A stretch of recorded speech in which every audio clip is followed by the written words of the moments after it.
Wikipedia द्वारा प्रकाशित। महावीर, जिन्हें वर्धमान के नाम से भी जाना जाता है, जैन धर्म के 24वें तीर्थंकर थे। हालांकि उनके जीवन की तारीखें और अधिकांश ऐतिहासिक विवरण अनिश्चित हैं और संप्रदाय के अनुसार अलग अलग हैं।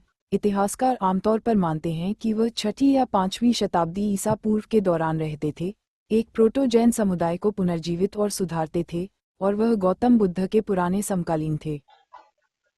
जैन उन्हें 23वें तीर्थंकर पार्श्वनाथ का आध्यात्मिक उत्तराधिकारी मानते हैं। पारंपरिक किंवदंतियों और जीवनी के अनुसार महावीर का जन्म 6वीं शताब्दी ईसा पूर्व में प्राचीन भारत के एक शाही क्षत्रिय जैन परिवार में हुआ था। उनकी माता का नाम त्रिशला और पिता का नाम सिद्धार्थ था। श्वेतांबर आचारांक सूत्र के दूसरे अध्याय के अनुसार सिद्धार्थ और उनका परिवार पार्श्वनाथ के भक्त थे। महावीर ने लगभग 30 वर्ष की आयु में सभी सांसारिक संपत्तियों को त्याग दिया और आध्यात्मिक जागृति की खोज में घर छोड़ दिया और एक तपस्वी बन गए। महावीर ने 12.5 वर्षों तक गहन ध्यान और कठोर तपस्या की, जिसके बाद उन्हें केवल ज्ञान प्राप्त हुआ। उन्होंने 30 वर्षों तक प्रचार किया और 6वीं शताब्दी ईसा पूर्व में मोक्ष प्राप्त किया। हालांकि वर्ष संप्रदाय के अनुसार अलग अलग होता है। महावीर ने भेद विज्ञान के अभ्यास के माध्यम से सम्यक दर्शन या आत्मबोध की प्राप्ति की शिक्षा दी, जिसमें स्वयं को शरीर, मन और भावनाओं से अलग एक शुद्ध आत्मा के रूप में स्थापित करना और आत्मा की वास्तविक प्रकृति के बारे में जागरूक होना शामिल है, और अलग अलग शुभ या अशुभ बाहरी परिस्थितियों के दौरान आत्मा के अपरिवर्तनीय सार पर आधारित और स्थिर रहना। उन्होंने ये भी उपदेश दिया कि आध्यात्मिक मुक्ति के लिए अहिंसा, सत्य, अस्तेय, ब्रह्मचर्य और अपरिग्रह के व्रतों का पालन आवश्यक है। उन्होंने अनेकांतवाद के सिद्धांतों की शिक्षा दी, स्याद्वाद और नयावाद। महावीर की शिक्षाओं को इंद्रभूति गौतम द्वारा जैन आगम के रूप में संकलित किया गया था। माना जाता है कि जैन भिक्षुओं द्वारा मौखिक रूप से प्रेषित ये ग्रंथ 1वीं शताब्दी ईसा पूर्व तक काफी हद तक लुप्त हो गए थे। महावीर को आमतौर पर बैठे या खड़े ध्यान मुद्रा में चित्रित किया गया है। उनके नीचे एक शेर का प्रतीक है। उनकी प्रारंभिक प्रतिमा उत्तर भारतीय शहर मथुरा के पुरातात्विक स्थलों से है और 1वीं शताब्दी ईसा पूर्व और 2री शताब्दी ईस्वी के बीच की है। उनके जन्म को महावीर जन्म कल्याणक के रूप में मनाया जाता है, जबकि उनके निर्वाण और गौतम स्वामी द्वारा केवल ज्ञान की प्राप्ति को जैनियों द्वारा दिवाली के रूप में मनाया जाता है। जैन हर साल भारतीय कैलेंडर माह चैत्र के 13वें दिन महावीर जन्म कल्याणक मनाते हैं। नाम और विशेषण। प्रारंभिक जैन और बौद्ध साहित्य में महावीर के लिए कई नामों का उपयोग किया गया है, जिनमें नयापुत, मुनि, समान, निगंत, ब्राह्मण और भगवान शामिल हैं। प्रारंभिक बौद्ध सूत्रों में उन्हें अराहा और वेयावी के रूप में जाना जाता है। उन्हें कल्प सूत्र में श्रमण के रूप में जाना जाता है, प्रेम और घृणा से रहित। बाद के जैन ग्रंथों के अनुसार महावीर के बचपन का नाम वर्धमान था, क्योंकि उनके जन्म के समय राज्य की समृद्धि थी। कल्पसूत्र के अनुसार उन्हें कल्पसूत्र में देवताओं द्वारा महावीर कहा गया, क्योंकि वह खतरों, भय, कठिनाइयों और आपदाओं के बीच भी दृढ़ रहे। उन्हें तीर्थंकर के रूप में भी जाना जाता है। ऐतिहासिक महावीर। यद्यपि जैन धर्म के विद्वानों द्वारा ये सार्वभौमिक रूप से स्वीकार किया गया है कि महावीर प्राचीन भारत में रहते थे, उनके जीवन का विवरण और उनके जन्म का वर्ष बहस का विषय है। दिगंबर उत्तर पुराण पाठ के अनुसार महावीर का जन्म विदेह साम्राज्य के कुंडग्राम में हुआ था। श्वेतांबर कल्पसूत्र में कुंडग्राम नाम का उपयोग किया गया है, जिसके बारे में कहा जाता है कि यह स्थान वर्तमान बिहार, भारत में स्थित है। हालांकि ऐसा माना जाता है कि यह शहर पटना से लगभग 60 किलोमीटर उत्तर में बसु कुंड है, लेकिन उनका जन्मस्थान विवाद का विषय बना हुआ है।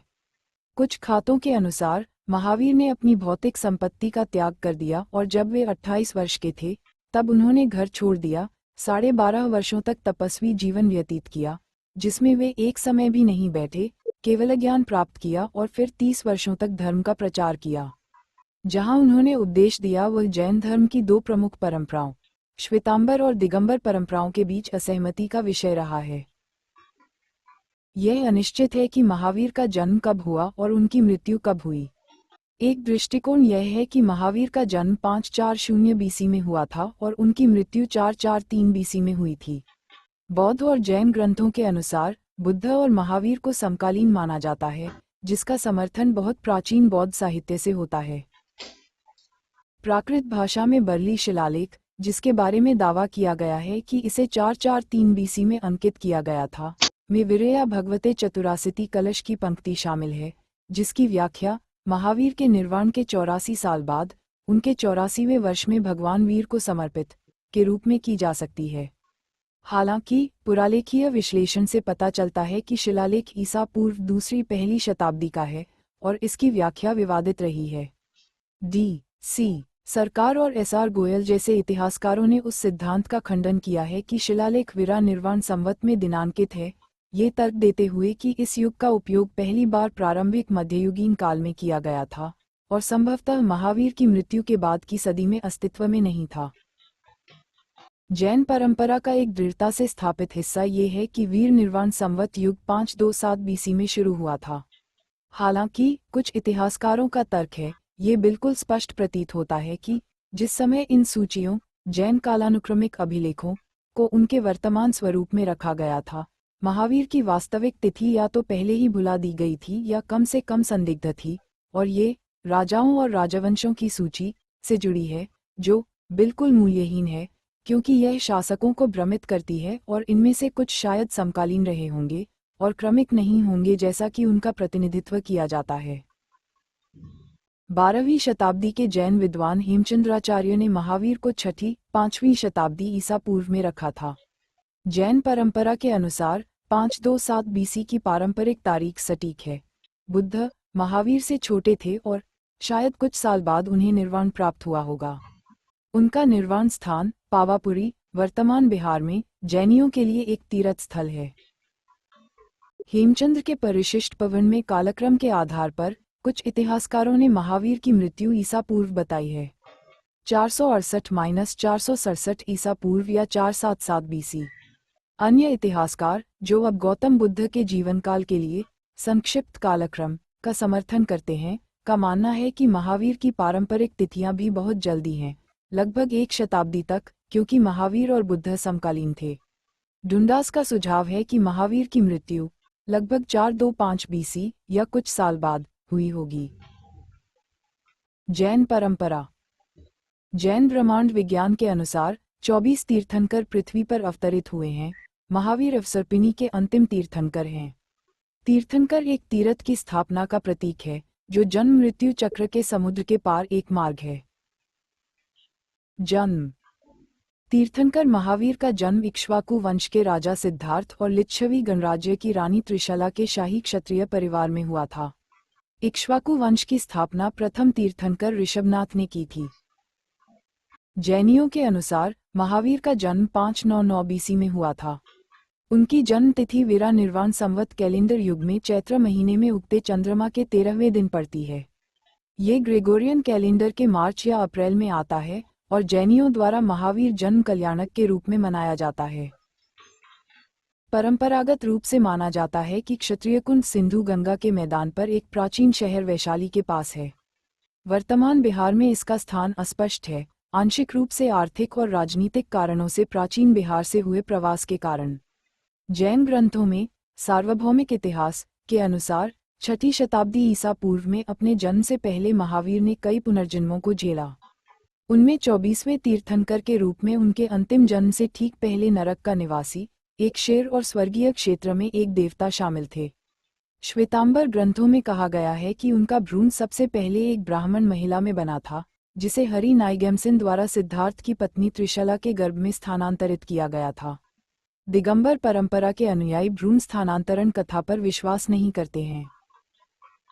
जैन ग्रंथों में कहा गया है कि महावीर के जन्म के बाद भगवान इंद्र 56 दिक्कुमारियों के साथ स्वर्ग से आए, उनका अभिषेक किया और मेरु पर्वत पर उनका अभिषेक किया। कई जैन मंदिरों में चित्रित ये घटनाएं आधुनिक जैन मंदिर अनुष्ठानों में एक भूमिका निभाती हैं। यद्यपि वार्षिक पर्युषण उत्सव के दौरान श्वेतांबर जैनियों द्वारा महावीर के जन्म की कथाओं के कल्पसूत्र का पाठ किया जाता है, वही उत्सव दिगंबरों द्वारा बिना पाठ के मनाया जाता है। प्रारंभिक जीवन। महावीर एक राजकुमार के रूप में बड़े हुए। श्वेतांबर पाठ आचारांक सूत्र के दूसरे अध्याय के अनुसार उनके माता पिता पार्श्वनाथ के भक्त थे।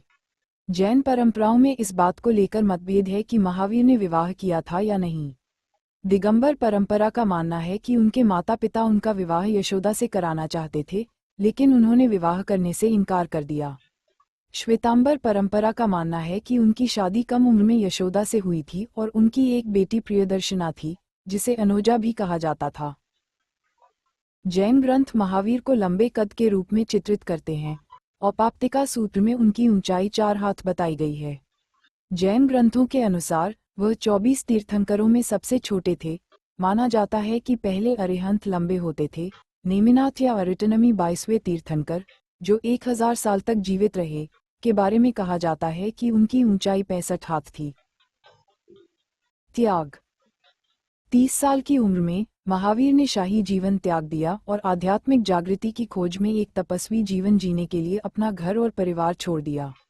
उन्होंने गंभीर उपवास और शारीरिक कष्ट उठाए, अशोक वृक्ष के नीचे ध्यान लगाया और अपने कपड़े त्याग दिए। आचारांक सूत्र में उनकी कठिनाइयों और आत्म पीड़ा का एक ग्राफिक वर्णन है। कल्प सूत्र के अनुसार महावीर ने अपने जीवन के पहले 42 मानसून आस्तिकग्राम, चंपापुरी, प्रस्थिचंपा, वैशाली, वणिजग्राम, नालंदा, मिथिला, भद्रिका, अलाभिका, पानिताभूमि, श्रावस्ती और पावापुरी में बिताए। ऐसा कहा जाता है कि वह अपने तपस्वी जीवन के 41वें वर्ष की वर्षा ऋतु के दौरान राजगृह में रहते थे, जो पारंपरिक रूप से 491 बीसी का माना जाता है। सर्वज्ञानी। पारंपरिक वृत्तांतों के अनुसार महावीर ने 12 वर्षों की कठोर तपस्या के बाद 43 वर्ष की आयु में जरिम्बिका ग्राम के पास ऋजुबालिका नदी के तट पर एक शाल वृक्ष के नीचे केवल ज्ञान प्राप्त किया। घटना का विवरण जैन उत्तर पुराण और हरिवंश पुराण ग्रंथों में वर्णित है। आचारांक सूत्र में महावीर को सर्वदर्शी बताया गया है। सूत्रकृतांग इसका विस्तार सर्वज्ञ तक करता है और उसके अन्य गुणों का वर्णन करता है। जैनियों का मानना है कि महावीर का शरीर अत्यंत पवित्र था और जब उन्हें सर्वज्ञता प्राप्त हुई तो वे 18 अपूर्णताओं से मुक्त थे। श्वेतांबर के अनुसार सर्वज्ञता प्राप्त करने के बाद उन्होंने 30 वर्षों तक अपना दर्शनशास्त्र सिखाने के लिए पूरे भारत की यात्रा की। हालांकि दिगंबर मानते हैं कि वह अपने समवसरण में रहे और अपने अनुयायियों को उपदेश दिए। चेल। जैन ग्रंथों में 11 ब्राह्मणों को महावीर के पहले शिष्यों के रूप में दर्ज किया गया है, जिन्हें पारंपरिक रूप से 11 गंधर के रूप में जाना जाता है। माना जाता है कि इंद्रभूति गौतम उनके नेता थे और अन्य में अग्निभूति, वायुभूति, अग्निपित, आर्यव्यक्त, सुधर्मन, मंडितपुत्र, मौर्यपुत्र, अचलभ्रात, मैत्रेय और प्रभास शामिल थे। ऐसा माना जाता है कि गंधर्वों ने महावीर की मृत्यु के बाद उनकी शिक्षाओं को याद किया और मौखिक रूप से प्रसारित किया। उनकी शिक्षाओं को गनि पिडागा या जैन आगम के नाम से जाना जाता है।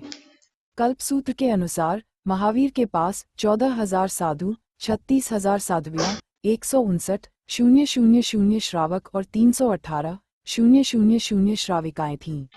जैन परंपरा में उनके शाही अनुयायियों के रूप में हर्यक वंश के श्रेणिका और कुनिका और विदेह के चेटक का उल्लेख है। महावीर ने अपने भिक्षुकों को महाव्रतों की दीक्षा दी। उन्होंने 55 प्रवचन और व्याख्यानों का एक सेट दिया। चंदना को महिला मठवासी व्यवस्था की नेता माना जाता है। निर्वाण और मोक्ष। जैन ग्रंथों के अनुसार महावीर का निर्वाण वर्तमान बिहार के पावापुरी शहर में हुआ था। एक आध्यात्मिक प्रकाश के रूप में उनका जीवन और उनके निर्वाण की रात को जैनियों द्वारा दिवाली के रूप में उसी समय मनाया जाता है जब हिंदू इसे मनाते हैं। कहा जाता है कि उनके मुख्य शिष्य गौतम ने उसी रात सर्वज्ञता प्राप्त की थी, जिस रात महावीर ने पावापुरी से निर्वाण प्राप्त किया था। जैन ग्रंथों में महावीर के निर्वाण के विवरण अलग अलग हैं। कुछ में साधारण निर्वाण का वर्णन है और अन्य में देवताओं और राजाओं की उपस्थिति वाले भव्य समारोहों का वर्णन है। जिनसेना के महापुराण के अनुसार उनका अंतिम संस्कार करने के लिए स्वर्गीय प्राणी आए। दिगंबर परंपरा के प्रवचनसार में कहा गया है कि तीर्थंकरों के केवल नाखून और बाल ही बचे हैं। शरीर का बाकी हिस्सा कपूर की तरह हवा में घुल जाता है। कुछ ग्रंथों में महावीर का वर्णन 72 वर्ष की आयु में लोगों के एक बड़े समूह को 6 दिन की अवधि में अपना अंतिम उपदेश देने के रूप में किया गया है। भीड़ सो जाती है, जागने पर पता चलता है कि वह गायब हो गया है। जैन श्वेतांबर परंपरा का मानना है कि महावीर का निर्वाण 527 बीसी में हुआ था और दिगंबर परंपरा उस तिथि को 510 बीसी मानती है। दोनों परंपराओं में उनका जीव सिद्धशिला में स्थित माना जाता है। महावीर का जल मंदिर उस स्थान पर है जहां कहा जाता है कि उन्होंने निर्वाण प्राप्त किया था। जैन मंदिरों और ग्रंथों में कलाकृतियां उनकी अंतिम मुक्ति और दाह संस्कार को दर्शाती हैं, कभी कभी प्रतीकात्मक रूप से चंदन की एक छोटी चिता और जलते हुए कपूर के टुकड़े के रूप में दिखाई जाती हैं। पिछला जन्म। महावीर के पिछले जन्मों का वर्णन महापुराण और त्रिषष्ठी शलाका पुरुष चरित्र जैसे जैन ग्रंथों में किया गया है। यद्यपि एक आत्मा संसार के स्थानांतरण चक्र में अनगिनत पुनर्जन्मों से गुजरती है, तीर्थंकर का जन्म उस समय से माना जाता है जब वह कर्म के कारणों को निर्धारित करता है और रत्नत्र का अनुसरण करता है। जैन ग्रंथों में तीर्थंकर के रूप में अवतार लेने से पहले महावीर के 26 जन्मों का वर्णन है। ग्रंथों के अनुसार पिछले जन्म में उनका जन्म मरीचि नाम से हुआ था। ग्रंथों। यतिवृषभ की तिलोयापन्नति में महावीर के जीवन की लगभग सभी घटनाओं को याद रखने के लिए सुविधाजनक रूप में वर्णित किया गया है। जिनसेना का महापुराण 8वीं शताब्दी में उनके शिष्य गुणभद्र ने पूरा किया था। उत्तर पुराण में महावीर के जीवन का वर्णन 3 पर्वों या खंडों और 1818 छंदों में किया गया है। वर्धमचरित्र एक संस्कृत काव्य कविता है जो 853 ईस्वी में अस्गा द्वारा लिखी गई थी, जो महावीर के जीवन का वर्णन करती है। कल्पसूत्र तीर्थंकरों, विशेष रूप से पार्श्वनाथ और महावीर की जीवनियों का एक संग्रह है। संव्यंग सूत्र महावीर की शिक्षाओं का एक संग्रह है और आचारांक सूत्र उनकी तपस्या का वर्णन करता है। शिक्षाओं। औपनिवेशिक युग के भारतविदों ने प्रतिमा विज्ञान और ध्यान और तपस्वी प्रथाओं में सती समानता के कारण जैन धर्म को बौद्ध धर्म का एक संप्रदाय माना।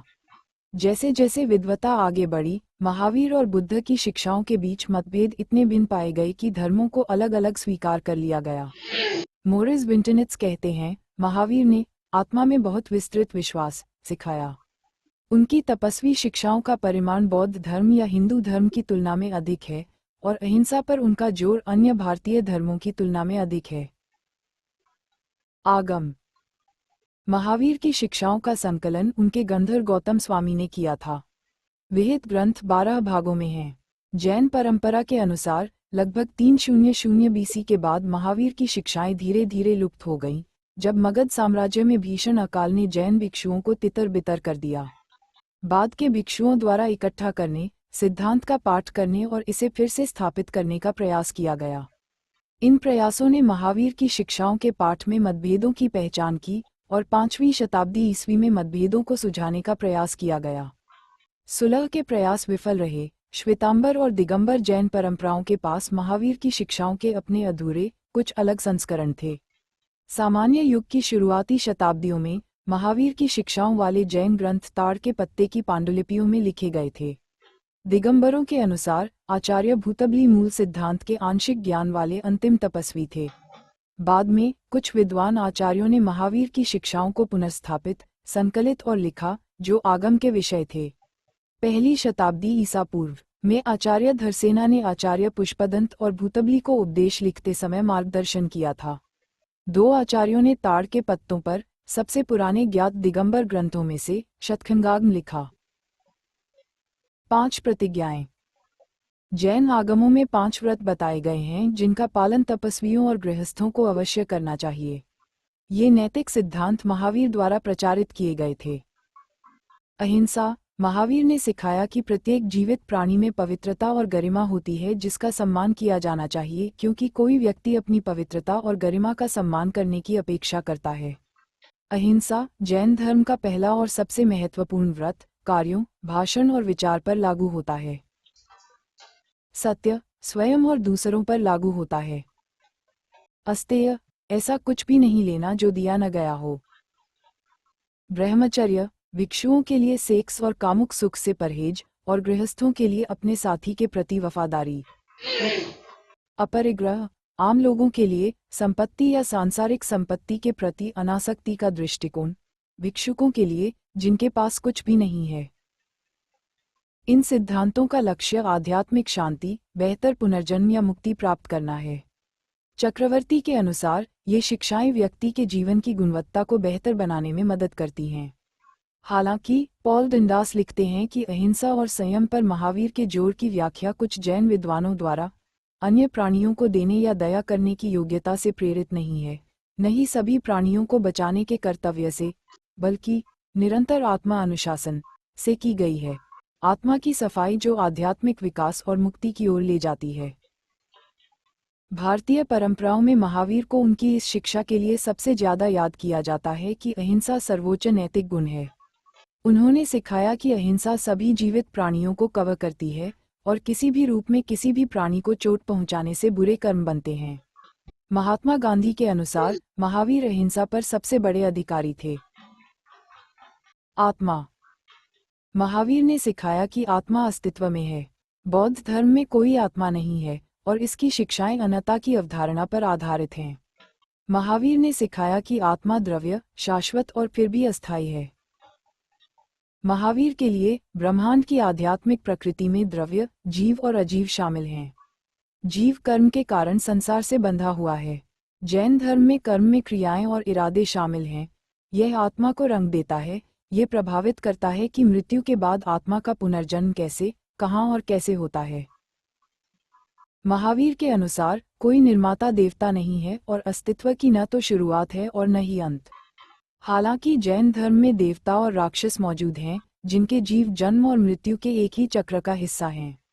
आध्यात्मिक अभ्यास का लक्ष्य जीव को उसके कर्म संचय से मुक्त करना और सिद्धों, आत्माओं के दायरे में प्रवेश करना है जो पुनर्जन्म से मुक्त हैं। महावीर के लिए आत्मज्ञान, आत्म जागरूकता, आत्म साधना और भौतिकवाद से संयम का परिणाम है। भेद विज्ञान। महावीर ने भेद विज्ञान की अवधारणा या आत्मा और गैर आत्मा के बीच अंतर करने का विज्ञान भी सिखाया। उनकी शिक्षाओं के केंद्र में भेद विज्ञान शुद्ध आत्मा, जो शाश्वत, निराकार और स्वतंत्र है, और अस्तित्व के अस्थायी, बाहरी पहलुओं जैसे शरीर, विचार, भावनाओं और कर्म प्रभावों के बीच अंतर को समझने का अभ्यास है। महावीर के अनुसार निश्चय सम्यक दर्शन की प्राप्ति के लिए ये समझ महत्वपूर्ण है। उन्होंने इस बात पर जोर दिया कि मानव पीड़ा शरीर और मन सहित भौतिक वस्तुओं के साथ आत्मा की गलत पहचान से उत्पन्न होती है।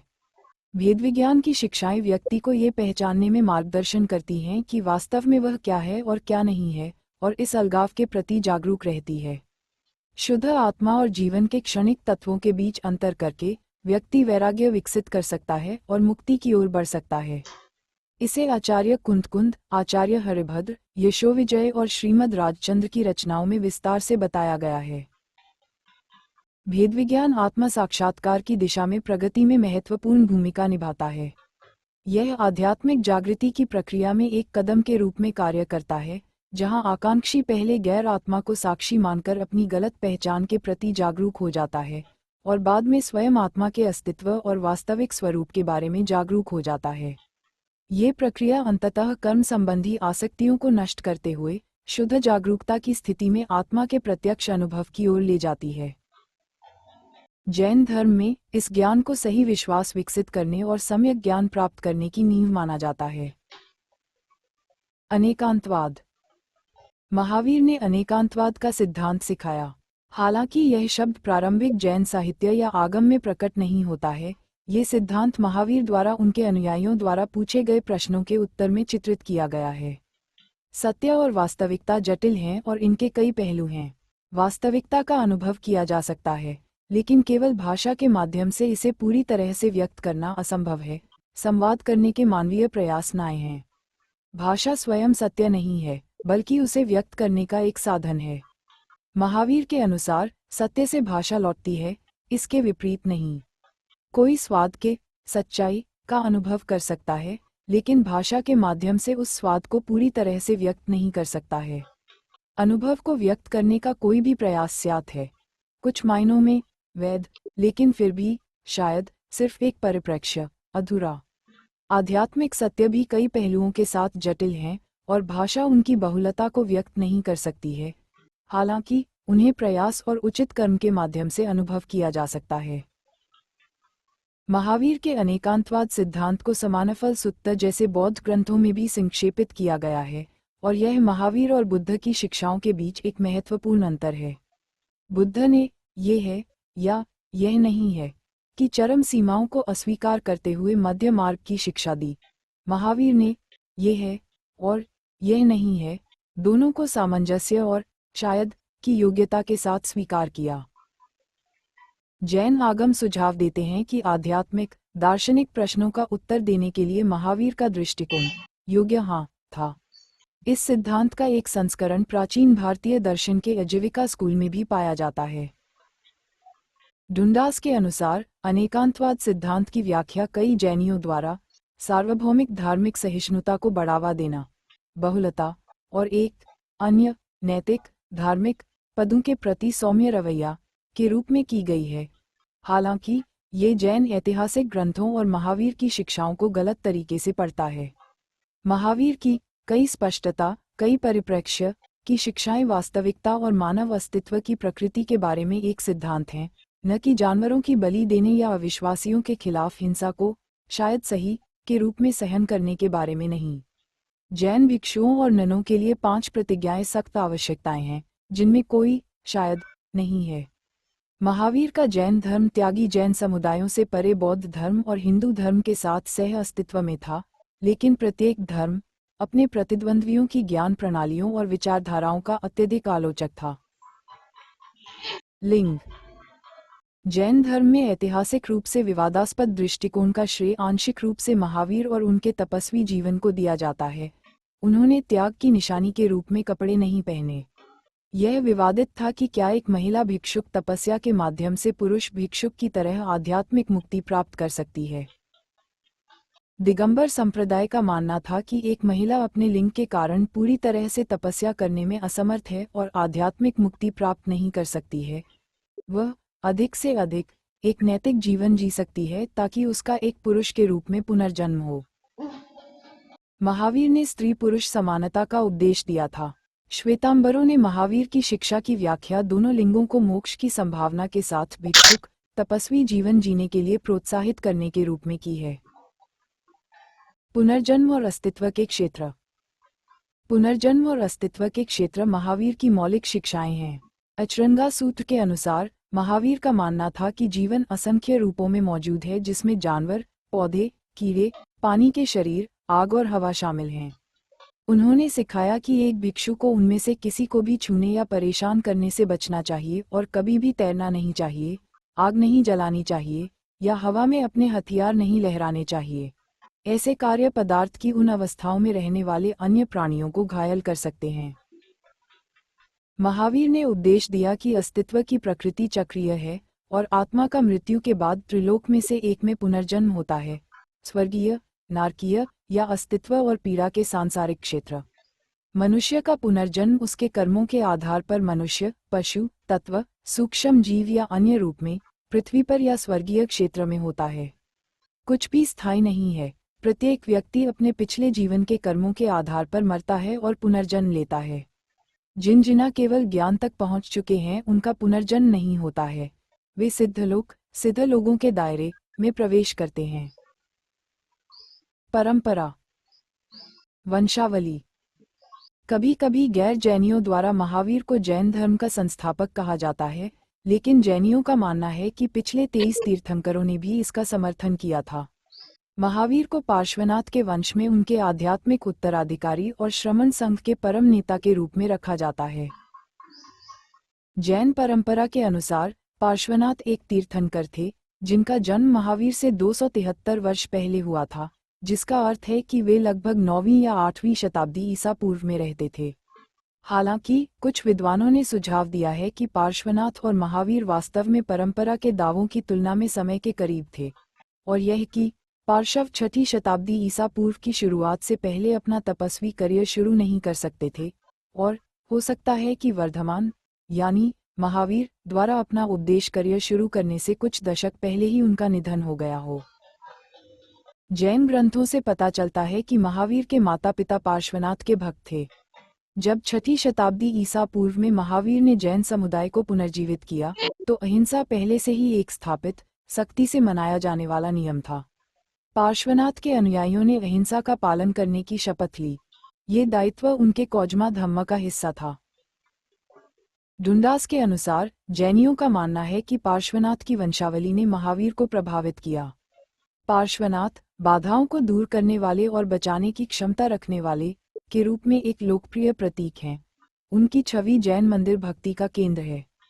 24 तीर्थंकरों में से जैन प्रतिमाशास्त्र ने महावीर और पार्श्वनाथ को सबसे अधिक मनाया है।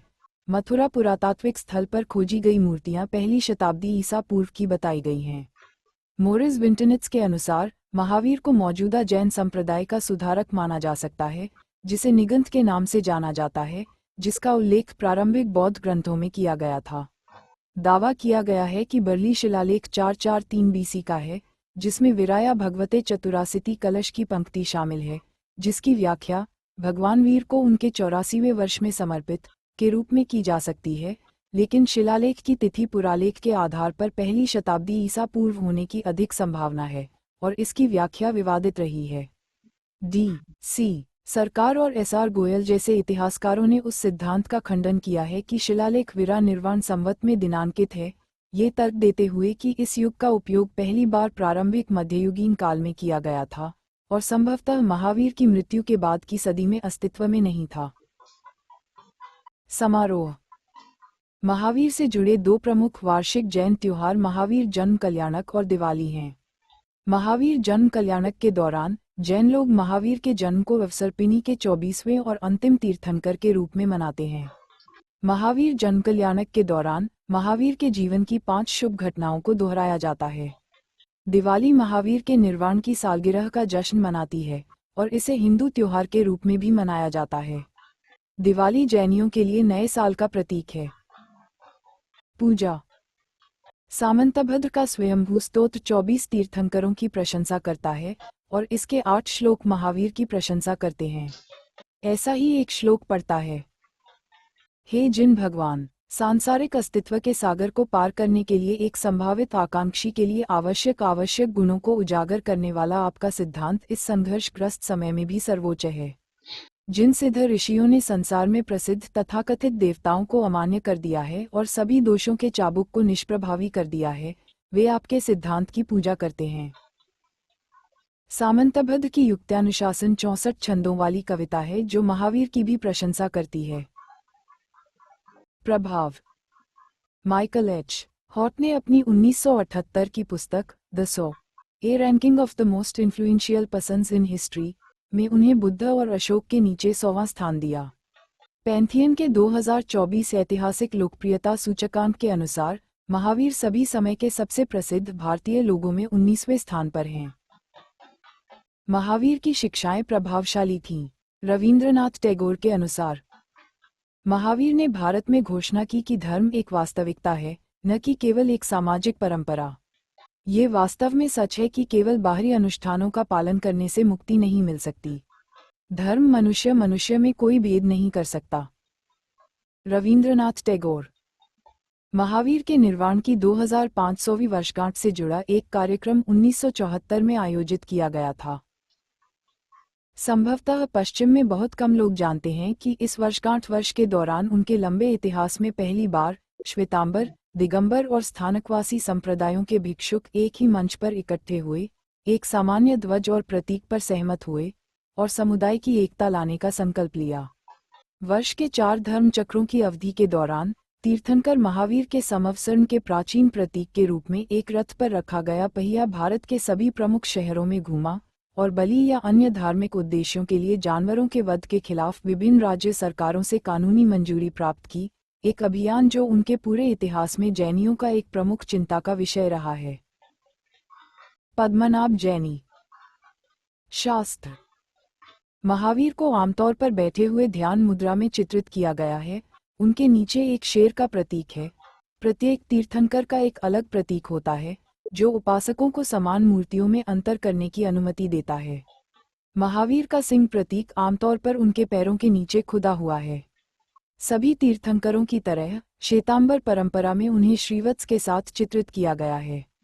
योग मुद्रा बौद्ध धर्म, हिंदू धर्म और जैन धर्म में बहुत आम है। प्रत्येक परंपरा में एक विशिष्ट शुभ छाती चिन्ह होता है जो भक्तों को उनके धर्मशास्त्र के प्रतीकात्मक प्रतीक के रूप में एक ध्यान प्रतिमा की पहचान करने की अनुमति देता है। प्राचीन और मध्यकालीन जैन कलाकृतियों में कई श्रीवास्त पाए जाते हैं और ये बौद्ध या हिंदू कलाकृतियों पर नहीं पाए जाते हैं।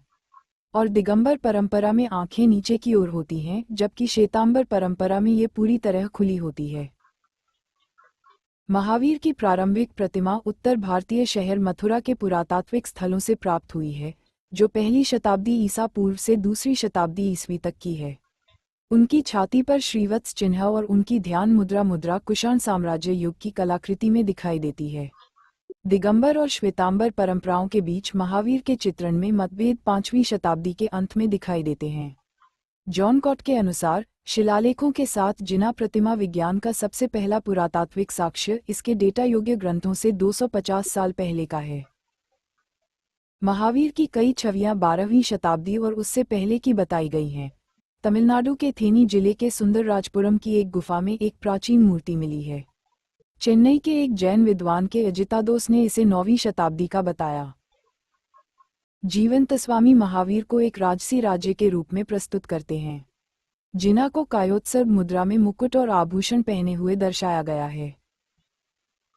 मंदिरों ऋषभनाथ, पार्श्वनाथ, नेमिनाथ और शांतिनाथ के साथ महावीर उन 5 तीर्थंकरों में से एक हैं जो जैनियों के बीच सबसे अधिक भक्तिपूर्ण पूजा को आकर्षित करते हैं। भारत भर में विभिन्न जैन मंदिर परिसरों में उनकी विशेषता है और ये जैन धर्म में महत्वपूर्ण तीर्थ स्थल हैं। उदाहरण के लिए पावापुरी दक्षिणी बिहार का एक पहाड़ी हिस्सा है, जिसके बारे में माना जाता है कि यहीं 24 में से 23 तीर्थंकरों ने ऋषभ के साथ उपदेश दिया था। जॉन कॉट के अनुसार ओसिया, जोधपुर, राजस्थान में महावीर मंदिर पश्चिमी भारत में सबसे पुराना जीवित जैन मंदिर है। इसे 8वीं शताब्दी के अंत में बनाया गया था। महत्वपूर्ण महावीर मंदिर परिसरों में पावापुरी में जल मंदिर, त्रैलोक्यनाथ मंदिर, मेगुती जैन मंदिर, कुंभारिया महावीर मंदिर, संकीघट्टा, मुच्छल महावीर मंदिर, भांडवपुर जैन तीर्थ, दीमापुर जैन मंदिर और जैन मंदिर, कुंडलपुर शामिल हैं।